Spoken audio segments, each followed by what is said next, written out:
Let's look at Kenol Kobil's results released yesterday after the close of the bourse, now posting an 86% jump in first half pre-tax profit to 3.218 billion shillings.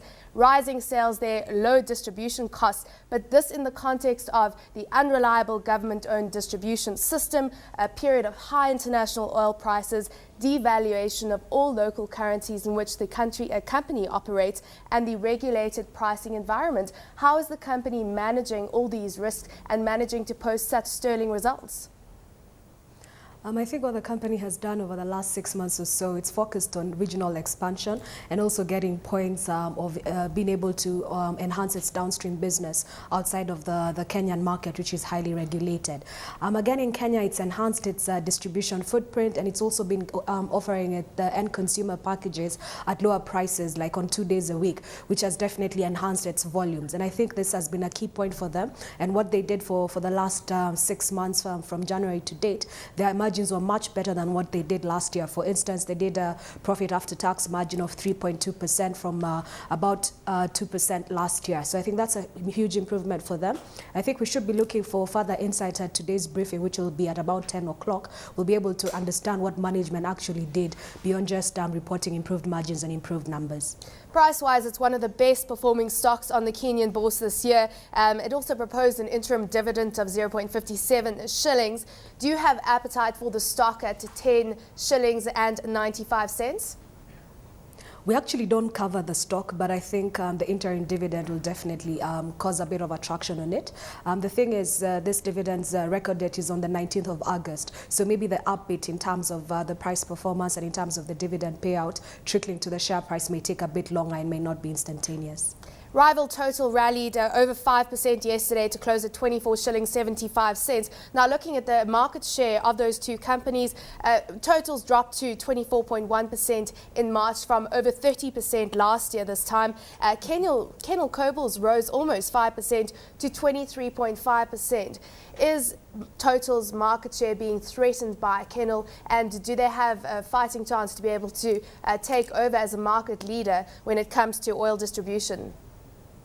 I think they're well underway in terms of being the #1 market and also leaving a huge differential gap between them and the second player. Again, as I said earlier, the focus is on enhancing volumes and enhancing visibility and enhancing your customer relations. And what they've been doing, at least in Kenya, is at least every 2 days in a week, they reduce their prices by about 2 to 3 shillings compared to the rest of the market. And you actually drive down through a Kenol Kobil petrol station, and you'll see cars lined up to actually fuel up on Tuesdays, on Fridays, and on Sundays. And I think this has been a huge thing for them.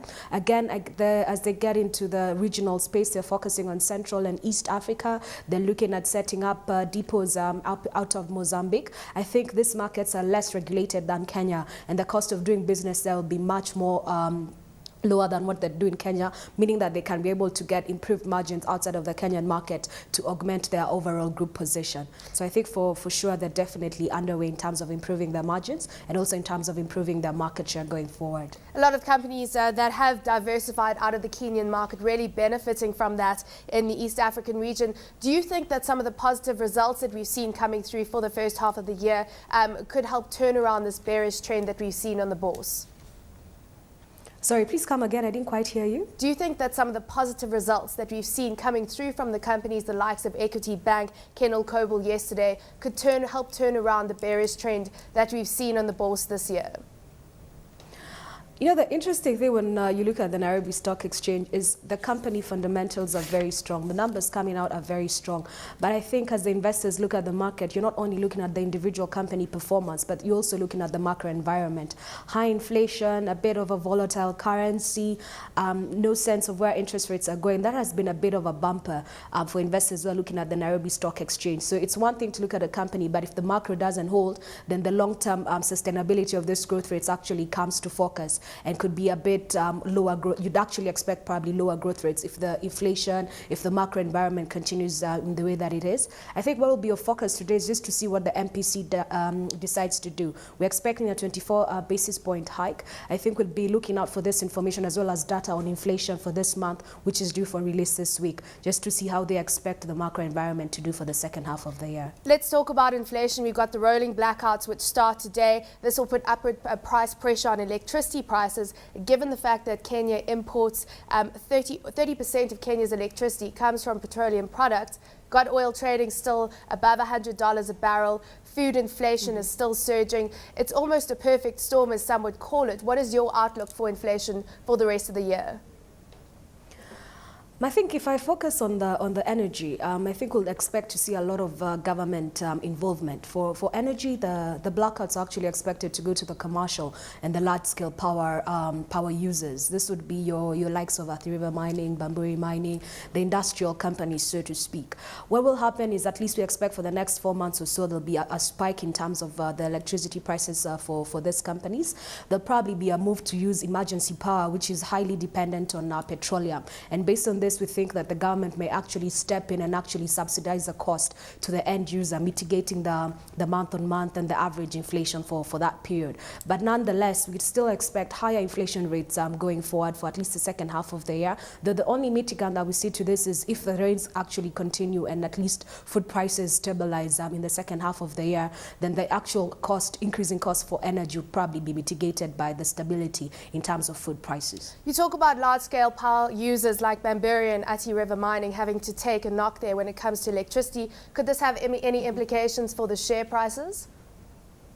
I think not directly for these companies, because what normally happens is if you're getting your electricity cut out between 6 and 9 in the evening, then you'll actually increase your electricity uptake after that, probably from midnight till morning. So you'd actually be using the same amount of electricity but at different times.